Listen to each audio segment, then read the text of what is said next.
Thinking about this Rose of Jericho, right? The resurrection ritual that we're going to do.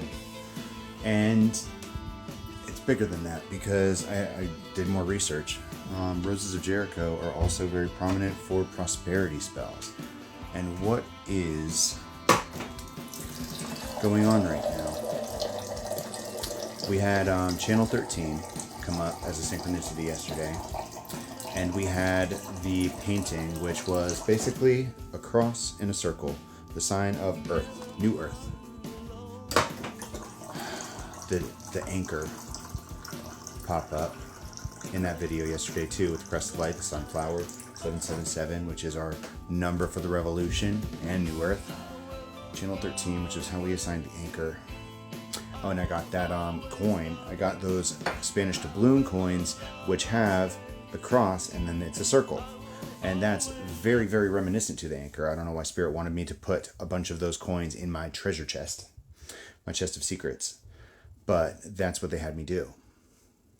And I was reading about these prosperity spells that people use Roses of Jericho for, and they basically put the water out, they let the rose bloom in the water.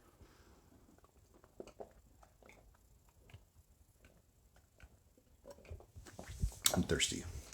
For 3 days. Drink water. They let the rose bloom for 3 days. And then they take it out. And you're supposed to put 5 coins. It's supposed to be real currency inside the water while it's blooming.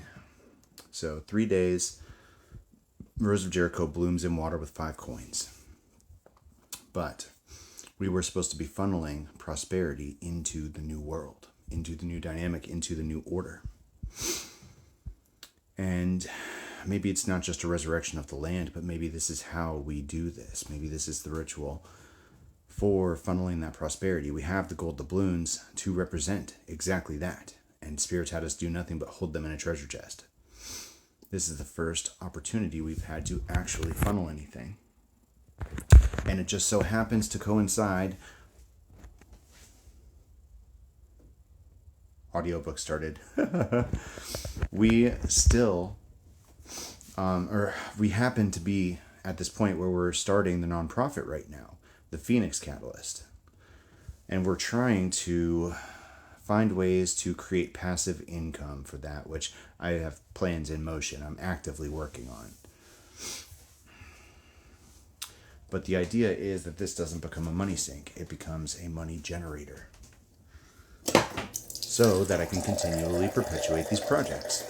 And I haven't looked at grants or anything like that yet. We need to finish the documentation. I need to finish filing with the IRS. But I'm close. Very close.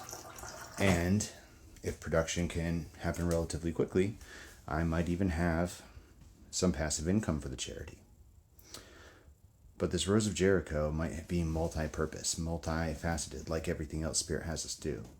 It might be for prosperity also. We might be supposed to be using those gold doubloons that represent funneling the wealth back to the people. We might be able to do 2 birds with 1 stone. 2 phoenixes with 1 stone.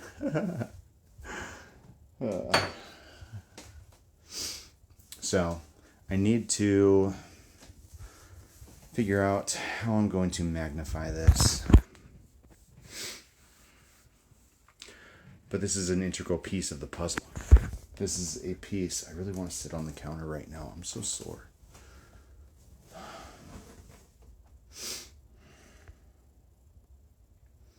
I don't want to sit in a chair. I want to sit on the counter. Well, anyway, we are assembling pieces of this puzzle. Whatever Spirit wants us to do here, we should do it together. We should magnify the effect as much as possible. Everyone's rituals are different, though. They're unique to the person. But maybe a look at the astrological events happening soon here. I really haven't been scrolling TikTok. That's where I get my astrological information. Astronomical information, too. Oh, I've been so busy. I haven't had time to scroll TikTok.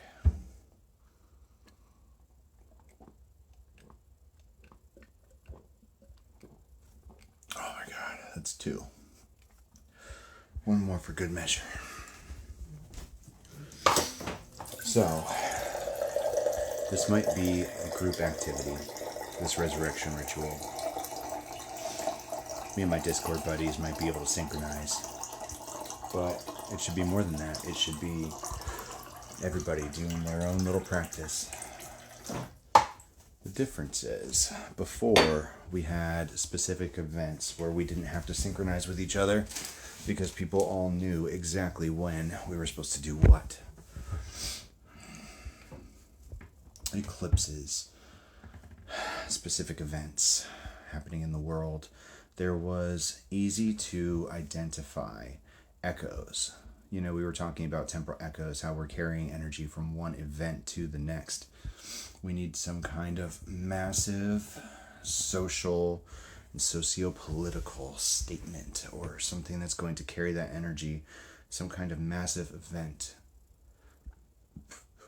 that lines up with our group action and intention to create the siphon. And that's what it really is. If you have, this is the money of the elite. And if you were to put a straw in here or a tube or something like that, once you suck a little bit of water through the tube, it spills out into the floor, into another container, because that's how gravity works. It's up here. You want to funnel it downward to the rest, to the bigger area. I wonder if I can practice this in person. Hold on. Maybe I can get this to work. I don't know. You siphon the wealth out of the elite into the place that it's meant to be, our anchor. Channel 13, the new world, the people. And all it takes is an act of intention. It doesn't have to be crazy strong. It has to be consistent. It has to be flexible. It has to be exactly what we are trying to achieve, to pour from one into the other. I'm going to pour it in here just for statement. You could empty the entire thing if you had a tube that was long enough. Our magic is the tube and the suction. So, that's the idea. But this is not just about wealth. This is about prosperity. We're siphoning prosperity, right?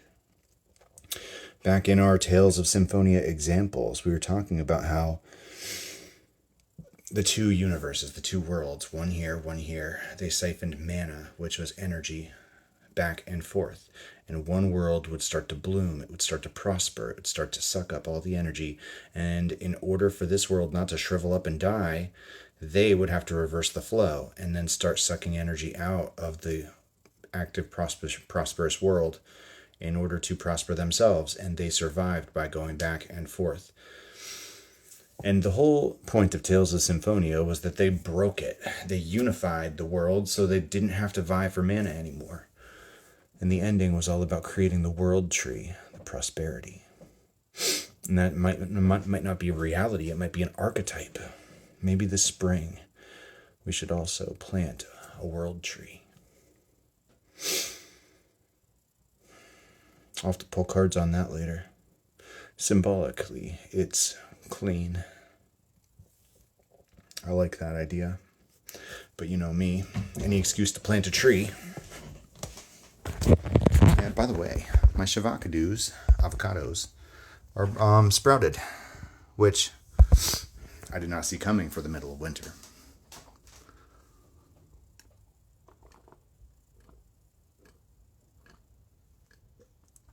Damn. Anyway, I should show you the rows. So I don't know exactly when this is going to happen. I don't know exactly how I'm going to coordinate it. But get a Rose of Jericho. Get something representational of resurrection. Phoenix. This is it. Anyway, it's just here. I was thinking about Phoenix paintings for some reason. There's a million ways to skin a cat magically. Do something that feels you. I love you guys.